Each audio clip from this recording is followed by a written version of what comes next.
On the 12th of July, 79, Michael was shot dead, and he was left at the border near Newton Butler. It was just out between Clones and Newton Butler on the 12th of July, 79. And when I went out on the visit, I had a priest visit that day, Father Matt Wallace. I thought it was the British Army or the RUC because I knew he was in the IRA, but he said it was the Irish Republican Army, and that completely, completely bamboozled me. And initially, I thought at the time, well, if the IRA did that and he was an informer, then he deserved it. But no one approached me from 1979 right until I got out in 1986. I was in the dark. No one actually approached me to say what had happened, just that he was an informer. So when I got out on Valentine's Day, 1986, and went for a walk with my mum, and that was the start of it. My mum said to me with the dog Rory, there was me, my mum, and the dog Rory. We were walking down the Glen Road, and this would have been about early March 1986.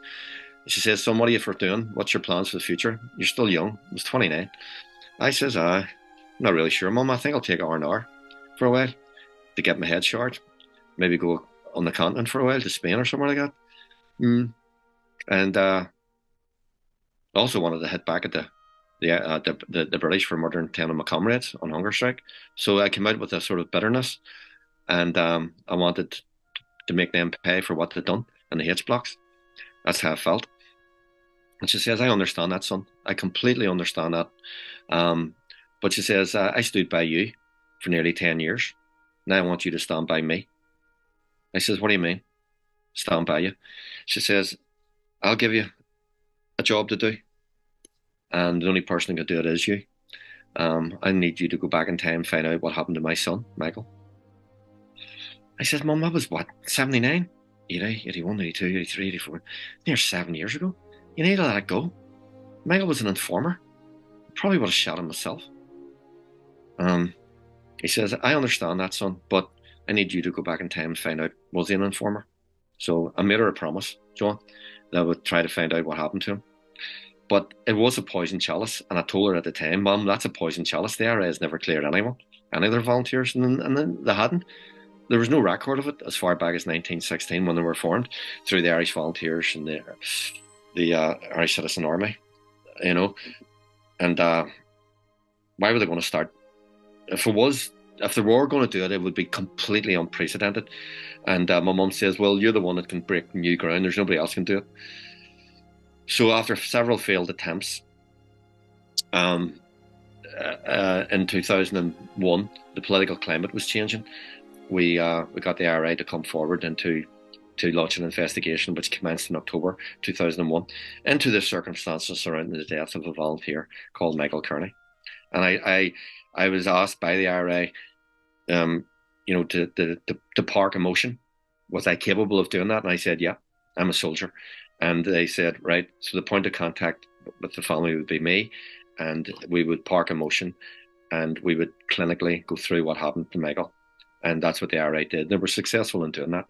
And on the 20th of January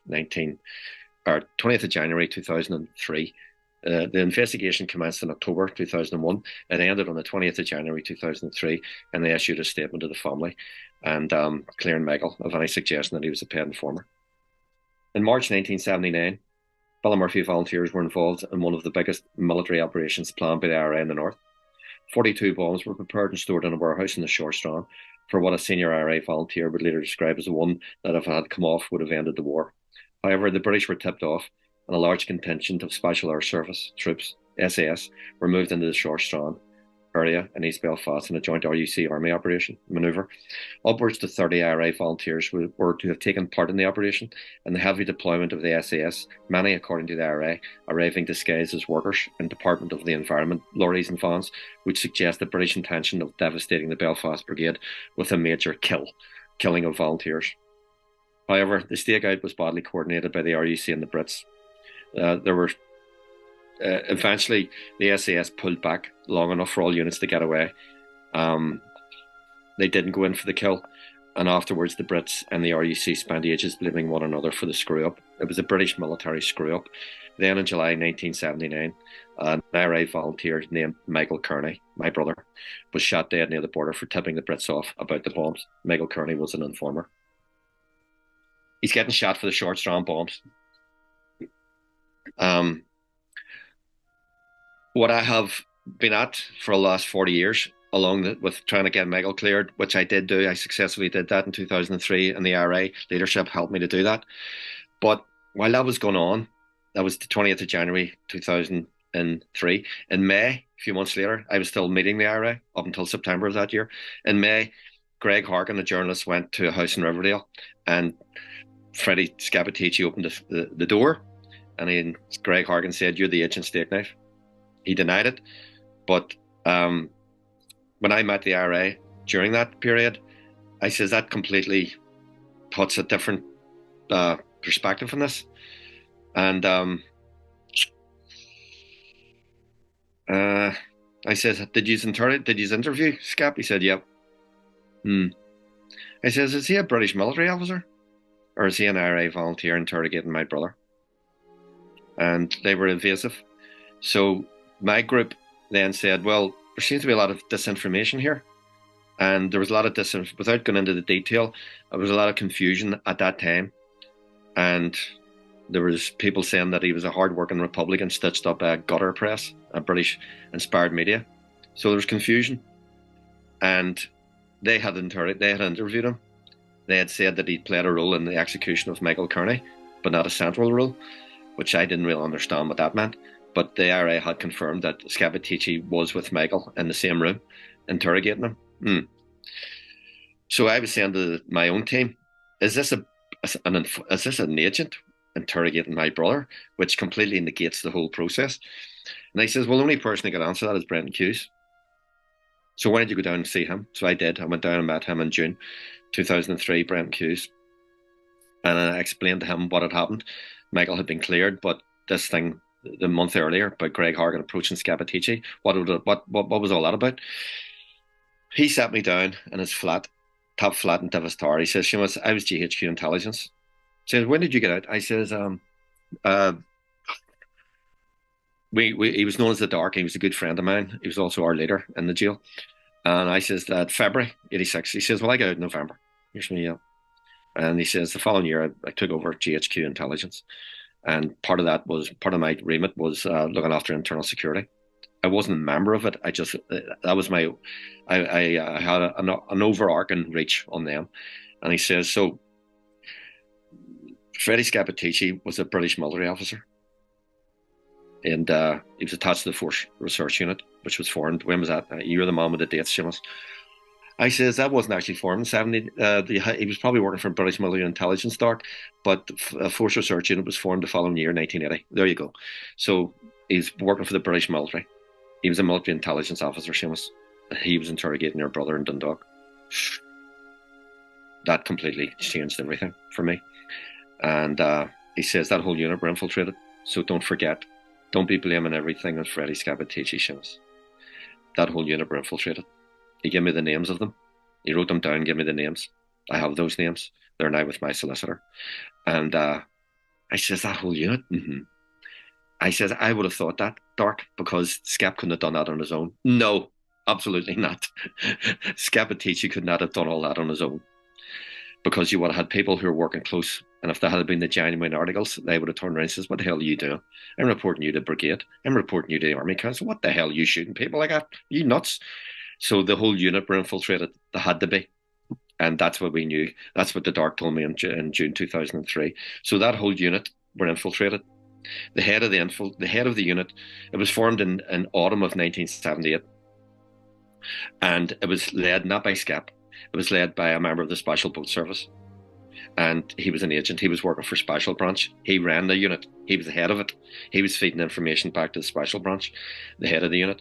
Scappaticci was part of the unit, but he wasn't the head of it when it was formed in autumn 78. The head of the unit was actually working for Special Branch. The Brits couldn't believe it. They couldn't believe their luck that they had actually formed a unit that they could infiltrate. And they did. Right from day one, they had infiltrated. The others were also working as agents. So eventually, in 2003, June, I was aware of that. So I knew my mum wouldn't have lasted forever, John. And I went along with the sanitized version. That's what it's called, the sanitized version, where the IRA had cleared Michael. I went along with that. And even though I knew there would be a part two, I told the IRA that. I said there will be a part two to this. But my mum's, she's not going to survive this. So I kept that away from my mother. I went down, she was living in Downpatrick at the time, and I had made a promise to her. She read the army report, which cleared Michael, and she turned around and she says to me, I told you you were obsessed. I says, yeah, but I delivered on the promise. Oh, no. She says, now I can go to my grave knowing that my son's good name and his honour has been restored. That meant everything to her. And it meant everything to me, because living a mortal existence, it's not all what it's cut out to be. You know, you're born, you live a life. Most people, probably 90%, live a mediocre life. Some of them are lucky enough to get to 70 or 75 or 80. And then some of them look back in their lives and go, what was all that about? And then they die. So the war that we fought wasn't mediocre. The people who fought in that war were not mediocre. My brother wasn't mediocre. I wasn't mediocre. We were fighting a war. We were doing, this was for the common good. We had great aims and ideals. And so my mum understood that, even though she wasn't actually a Republican. She used to say to me, I'm not a Republican. I just stood by my two sons. But integrity and honour meant everything to my mother. That's the way we were brought up. We were brought up to believe in God and to believe in country, faith in country. And that's how we lived our lives. Our Michael died as a soldier, and I fought as a soldier, and I believed in those virtues. I'm flawed. We're all flawed. We're not, we're not saints, but we always try to be the best. And that's what Michael tried to be. At the time, up until 2003, I didn't know what way that was going. If he was an informer and they had to come back and said he was an agent, he deserved it, then I would have had the job of having to go down to Downpatrick to tell my mother. And the army had actually told me in 2001, could you brace your mother for the worst? We'll expect the worst, but hope for the best. And I told my mum, this is an investigation which could end up demonizing Michael, basically confirming that he was an agent. And she turned around and fair played her. She says, well, son, do you know what it is? If the IRA can prove that my son was an informer, then he betrayed you, he betrayed the cause of Ireland, he betrayed his own people. And even though I love my son, then I would actually have to let him go. And that takes a lot for a mother to say that, John. But as it turned out, he was cleared. And when I went down in start of February 2003, she read the report and she says, I can go to my grave now knowing that my son's honour and his good name has been restored. So it helped my mum. But part two of the story I didn't think it would, well, I remember sitting with a 5-man group and said, I wouldn't even go along with that sanitized version, because there's a part two. It's Scappatisci. The Dark's told you, even though all these lunatics out here are saying that he's a hard-working Republican stitched up by British media. He's not. You know that he's an agent. You know that he's a British military. The Dark has told you that. That whole unit's infiltrated. So I go along with it. I says I'm doing it for my mum. So I went along with it. There was all a big fanfare at the time.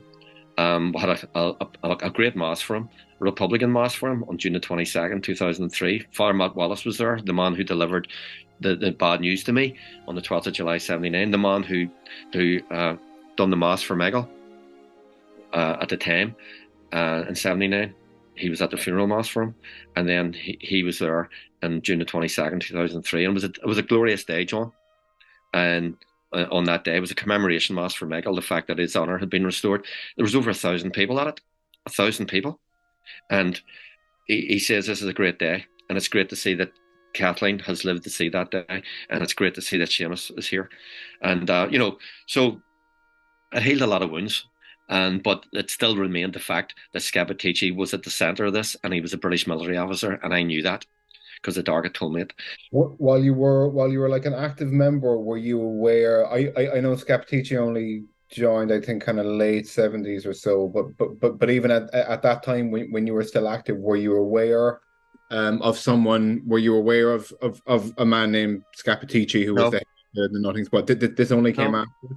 no. I only heard about him in 1986. Someone said to me, what's your plans for Michael?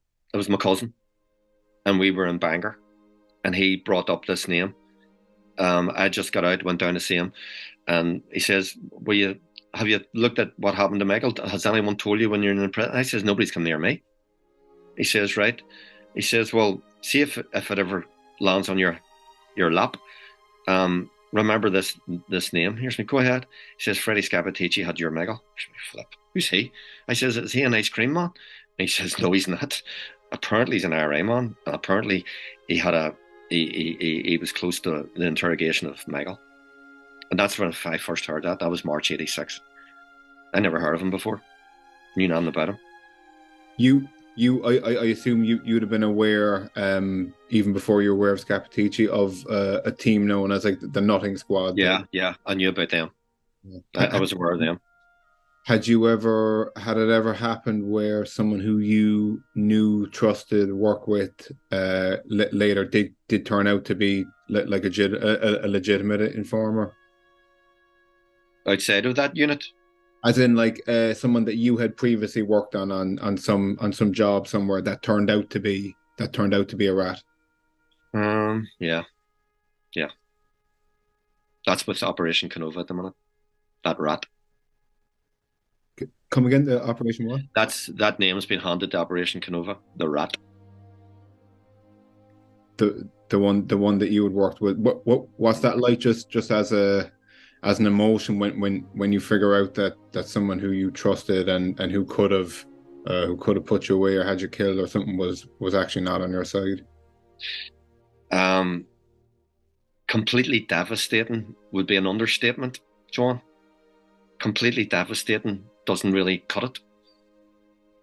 It's someone that's close to you, rubbing skin with you. It's actually an agent. Canova has just simply said he's a person of interest in this, known as the familiar face. That's what we call him, the familiar face. There's a particular rat that's known as the familiar face, and his identity hasn't been made public. No, he's known as the familiar face. Yeah, Canova said he's a person of interest. He was actually involved in the execution of your brother. He's known as local knowledge or the familiar face. The architects of the dirty war were the British government and its surrogates. The IRA were duped. So, for example, Michael, the reason why we served the writ on the Ministry of Defence, and we believe it's a strong enough case, is because Michael's murder, his killing, was organised in Castlereagh. They made a decision, and we have the proof. They made the decision to release him, to hand him over to Scappaticci and that internal security unit, not to protect Scappaticci. He didn't need to be protected. That unit didn't need to be protected. They were invited in by the IRA, but the IRA were carrying out their procedure. They didn't know they were agents, but Michael was then taken down south, and it was from that point on, we know the paper trail. We know, for example, on July the 6th, Scappaticci is reporting back to his handler, along with the head of internal security, who's former member of the Special Boat Service. He's also reporting back. We know that. We have that detail. Both the head of the internal security unit and Scappaticci are reporting back to their respective handlers that Michael Kearney's situation is grave, that he's getting charged with breach of general army orders, July the 6th. This is 6 days before he's executed, and we know through Scappaticci's miser. Scappaticci has wrote a miser. He didn't write it, but his handlers wrote a miser. A miser is a military intelligence source report, MISR. We also know that the SB50 form has been wrote on behalf of the internal security unit, the head of it. He's also contacted his handler. His form is an SB50 contact form. That's how the RUC operate their forms. The military, because Scappaticci belongs to the military, he's told his handler. The handler's wrote out his miser, his MISR. That was found in Whitehall in 2019. Scappaticci is telling the handler, this is dire for Michael Kearney. He's getting executed. And it says he's put in an appeal, but it is unlikely the appeal will succeed. That's Scappaticci's exact words. He's put in an appeal, but it is unlikely that it will succeed. And why? It's because of this. They're going to put him down for the short strand bombs. So Michael's going to get executed for this to cover two of their own informers. Not Scap. Scap doesn't need to be protected. It's two informers, but they're going to facilitate this. They are being told by the handlers are telling Scap and the other boyo, let that run. Because this has all started in Castlereagh. He's getting shot, so it's on a need-to-know basis. They're not actually telling Scap, oh, this is the reason. Just run with that. In other words, give the impression, just run with that. Get me? Run. In other words, Michael's not getting shot to cover Scap. Scap doesn't need covered. Michael's getting covered for the guy who's responsible for the bombs being found in the short strand. This is the man who they're covering from is the person you're referring to as a familiar face, or is it someone different? Yes, he's the one in West Belfast. The familiar face is getting protected in West Belfast, but there's also a member. They're doing a double dunder. The guy in the short strand, he's in the warehouse. He's in the warehouse. That's the reason why the SAS don't go for the kill. They're about to go into the warehouse. There's 30 volunteers about. They are going for a panzer kill. They're going for a kill. But they've been told to stand down. They can't go into the warehouse because one of their agents are in the warehouse. That's what the SAS are being told, stand down. One of our agents are in that warehouse. You're going to shoot him, so they're stood down. Sorry, the familiar face isn't that guy, a separate one.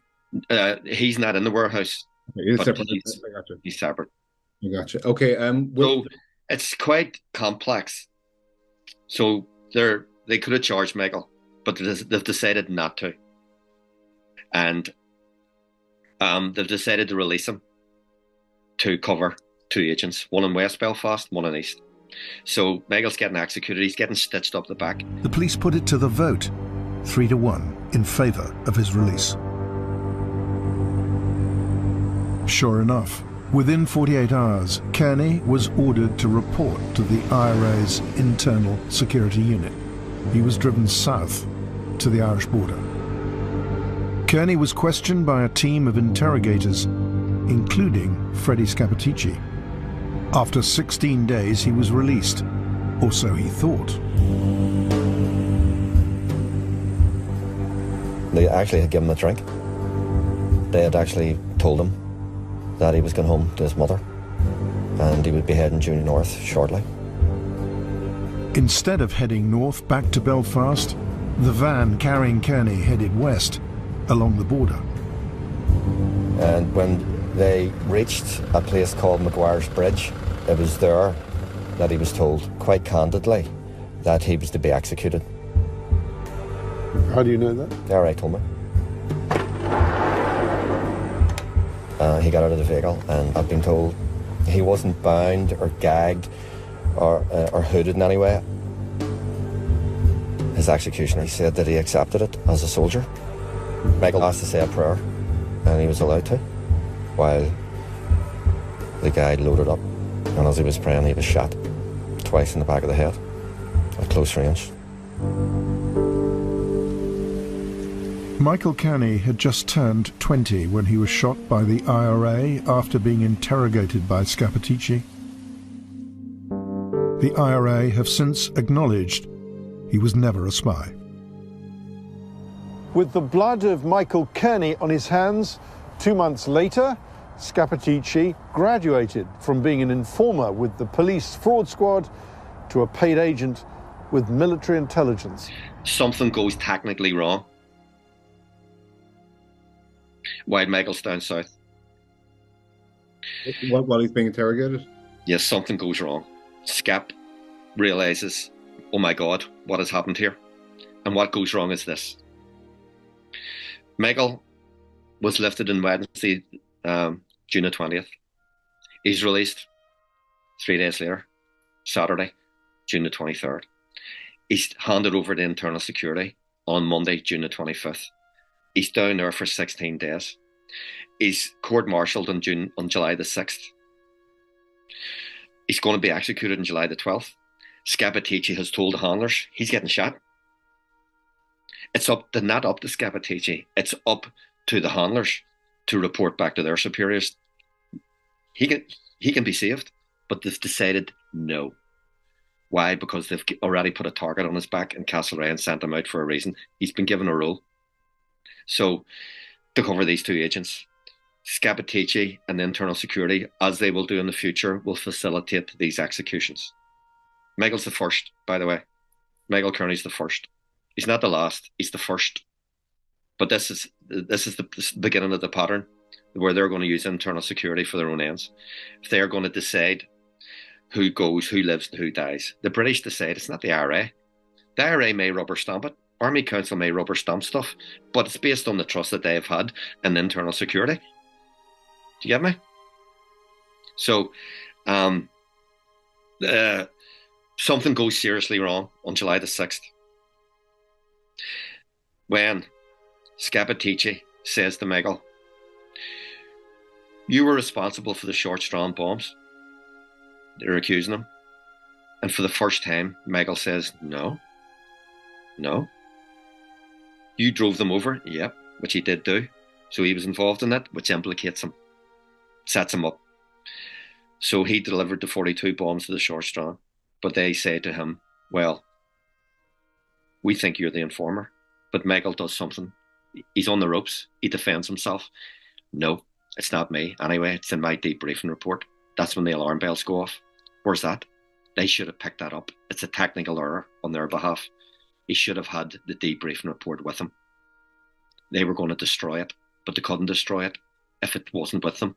Scappaticci says, "Where's that? Is that with you?" "No." Now there's alarm bells ringing. "Where's that?" "That debriefing report will prove my innocence." That's a dilemma for them. We need to get that. Where is that? The report he says it's in a cornflakes box in our house, 23 Glenveigh Drive, in the kitchen. There's alarm bells ringing. They need to get that. That's a paper trail back to them. So they send somebody to get it. They can't find it. My brother Sean opens the door. He says they were looking at it. I searched for it and couldn't find it. They said it's in a cornflakes box. He said, "I'd only come back from Germany. I didn't know what they were talking about. But apparently our Michael said it was in a cornflakes box, but I couldn't find the bloody cornflakes box. It wasn't in the kitchen." I asked my mum. Mum was sitting in the living room. She said, "I don't know what you're talking about." So they went back empty-handed. But it was to be their downfall. And they went back to Michael and said they couldn't find it. But in that report on page 3, it said, "We followed you over to the short strand." They told him. He wasn't telling them. That would have proved his innocence. Has that report since ever been uncovered? What had happened, John, was the journey of the debriefing report was Michael was executed on July the 12th, 79. They were probably fingers crossed. That doesn't show up. Maybe he was lying. Maybe Scappaticci was saying, "I hope." Maybe he was lying. Maybe he wasn't. Maybe he was. Maybe he was. I don't know. They never got it. They would try to get it. They couldn't find it. So about 3 years later, the kitchen floor, new tiles were going down. But the guy come up. This is 3 years later, 2 or 3 years later. So he said to Sean, my brother, "Sean, for me to put those tiles down, I would need to pull that dresser out." And he says, "Sure, I can give you a hand." He says, "That's okay. So do you want to do it now?" He says, "I'll pull it out." So the two of them pulled it out, and then behind the dresser was the cornflakes box with the debriefing report on it. It was in a brown envelope in the cornflakes box. So I got out in 1986. So that would have probably been 79, 80, 81, 80, probably 82. So I get out 4 years later, and we go for a walk up to Shaw's Bridge, and Sean puts his hand in his pocket and gives me this brown envelope. I says, "What's this?" And he says, "That's our mixed debriefing report. Those efforts came looking at it. I would have given them it, but I couldn't find it. But he says, maybe I don't know, it's probably better in your hands than mine." So I held that, and that was the main plank that got him cleared in 2003. The IRA investigation, seen that. I didn't give them an original. They got a copy, but they wanted to see the original, and they confirmed that it was true. It was an original because the paper was yellowed. And that was the main plank that got him cleared. When it came to Boucher in 2016, I'd met them in 2016. I mentioned this when I mentioned you. So he right away wanted it, but I says no. He says, well, could I have a copy of it? Yeah. So he has a copy of it. Operation Canova. Internal security must be invited in. Why? Because they need local knowledge. They need to know, what are we asking this guy? Who is he? Michael Kearney. Well, what are we asking him? I don't know. What do you want to ask him? They need local knowledge. They need somebody to say. The familiar face needs to say, well, ask him about the short strand bombs. Scapitici then goes in and says, okay, what about the short strand bombs, Mike? Or what about such and such, such and such? He's getting this information from the guy next door. Local knowledge. So he's invited in, and he needs local knowledge. And it's not all about protecting Scapitici. Scapitici does not need to be protected. But it's working on a strategic initiative that the Brits have formulated to remove certain people. You know, for example, 1985, the branch decide to get rid of 2 informers to protect another one. So it's leaked to internal security, SCAP, that these 2 are informers. SCAP is then told, pick them up. Do you see what's happening? It's the British that are the main puppet masters here. They've duped the IRA. The IRA are not the architects of the dirty war. If you talk about the architects of this particular war, the intelligence war, it's the British and the skullduggery that they were involved in. And that's the reason why we've served a writ on the Ministry of Defence in the murder of Michael Kearney. Sinna finna fall atá fuig jalegeren wind ar slú ar chindarannig hún fui vaid vesher shan chira shin sharfasta ni og for fuin chira na fuin tro Anak the heim sa barna buel legian yal hon bosh no sail legan skrek fui love nabiler Shalev kanig